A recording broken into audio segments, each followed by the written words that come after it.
Hello and welcome to another video. Today we're going to be doing a restoration on this Hyundai laptop. It is a Hyundai Super LT-6 that I bought on eBay for, I believe it was somewhere around $30, which isn't that bad of a price, especially since whenever you look on eBay for this, you can't find it anywhere.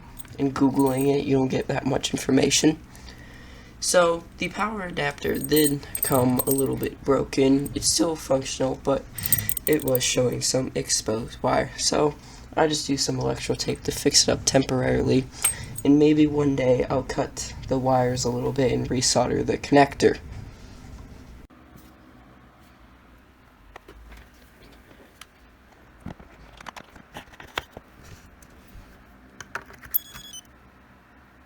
So after plugging it in and powering it on to see if it works, it does turn on and successfully work. And it's actually kind of loud, even though there's no fan in it.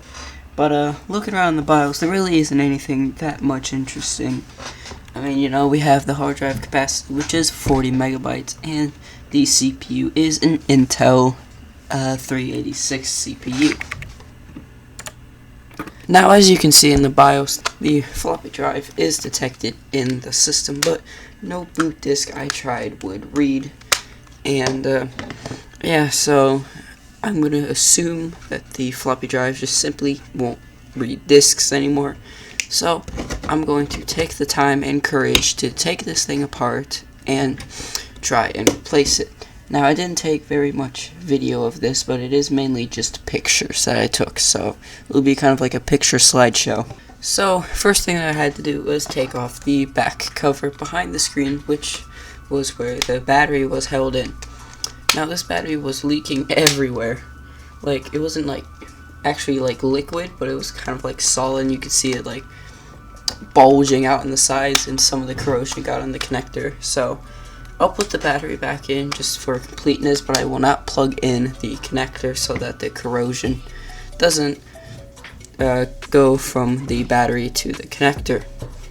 So after taking that off, we got a good look at the wires that connect to the screen from the, I guess it's a daughter board, and yeah, there's a lot of wires.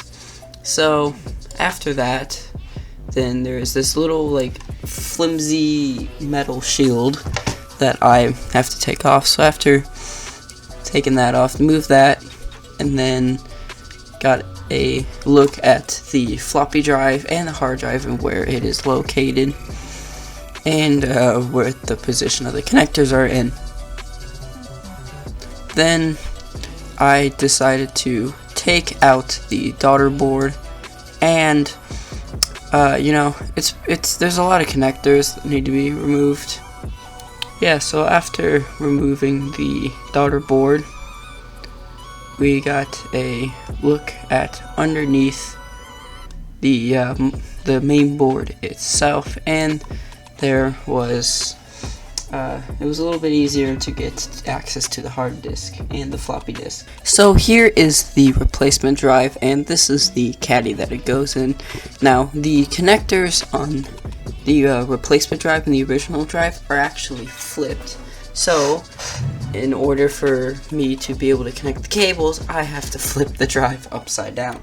And the cables do not have enough length to stretch them, so I guess it'll be mounted upside down, and since we won't have any screw holes, then instead of drilling into the top of the floppy drive, I just decided to use double-sided tape, as it'll hold it in well enough. So after replacing it with a spare Panasonic floppy disk drive, I decided to put it all back together and plug it in and see if it still works. And at first it didn't work, but then after reconnecting all of the connections on the daughter board, the laptop turned back on, and looking in the BIOS, it was still detected, but it still wouldn't read disks, so I guess that repair was kind of pointless. Not sure if it's the disks or if it's something on the board or what it is, but I don't want to mess with this anymore, as it's kind of complex to take apart, and I'd rather have it working and not read any disks than have it not working at all. So after putting it together, it was time to give it a clean. This sticker at the top would not come off easy, as it wouldn't come off in one go.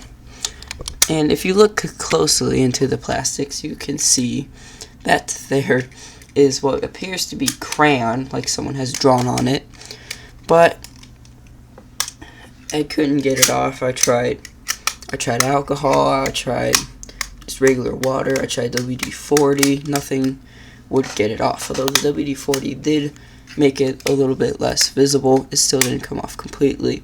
So I guess we'll just have to live with that.